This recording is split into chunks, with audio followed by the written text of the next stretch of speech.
D3 Kebidana. Perkenalkan, nama saya Rika dari program studi D3 Kebidana. Perkenalkan, saya Mufiana dari program studi D3 Kebidana. Dan perkenalkan, nama saya Siti Daniela dari program studi D3 Kebidana. Baik ibu-ibu sekalian, salam kenal ya ibu-ibu ya. Baik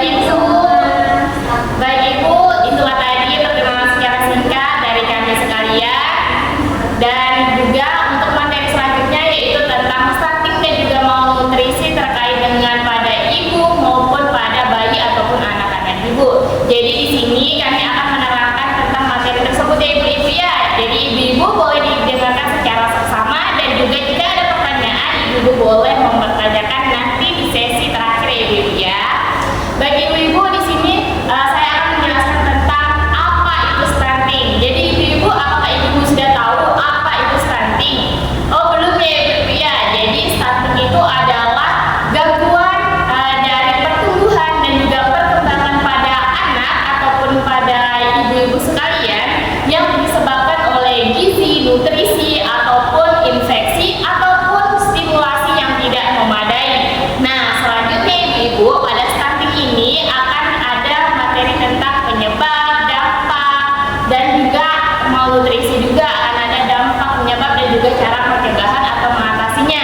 Baik ibu-ibu, didengarkan secara seksama ya ibu-ibu ya. Saya persilakan kepada teman saya untuk menerangkan materi tentang penyebab dan juga masalah ataupun dampak dari stunting. Baik, terima kasih Risma. Baik, di sini saya akan menjelaskan tentang penyebab dan dampak dari stunting pada ibu dan bayi.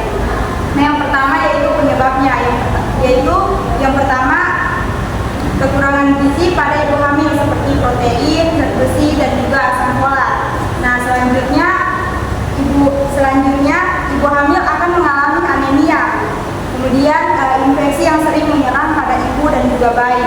Nah, selanjutnya akses pelayanan kesehatan itu terbatas.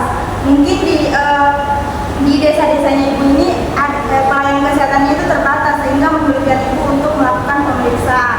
Nah, selanjutnya ada kualitas ASI yang tidak memadai. Nah, selanjutnya yaitu ada dampak stunting pada bayi. Yang pertama yaitu penurunan perkembangan kognitif.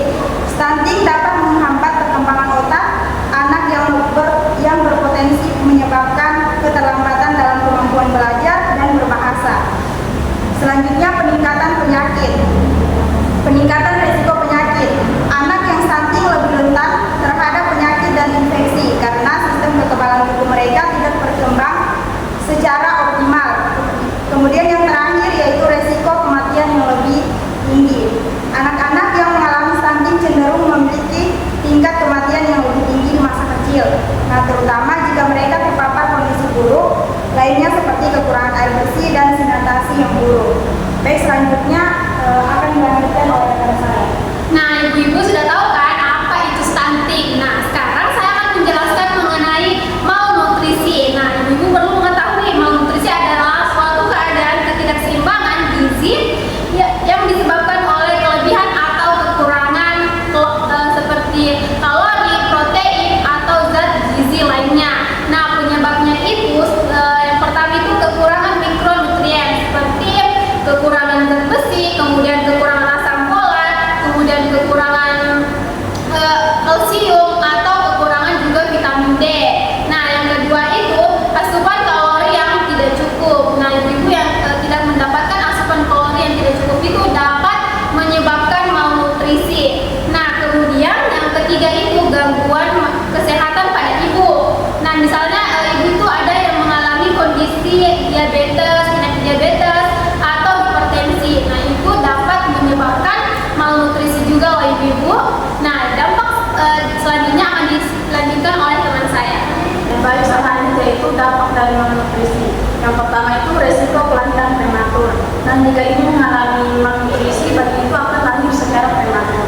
Terus itu yang kedua itu jika ibu mengalami malnutrisi lebih rentan terhadap berbagai penyakit seperti anemia, infeksi, dan gangguan reproduksi. Terus itu yang terakhir itu kekurangan gizi.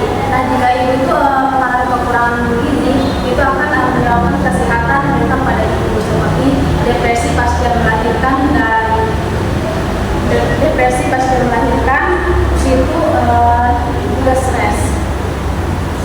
Baik, selanjutnya dari kedua teman-teman. Oke, baik ibu-ibu, mungkin itu tadi dampak dan juga penyebabnya yang sudah dijelaskan oleh rekan-rekan saya.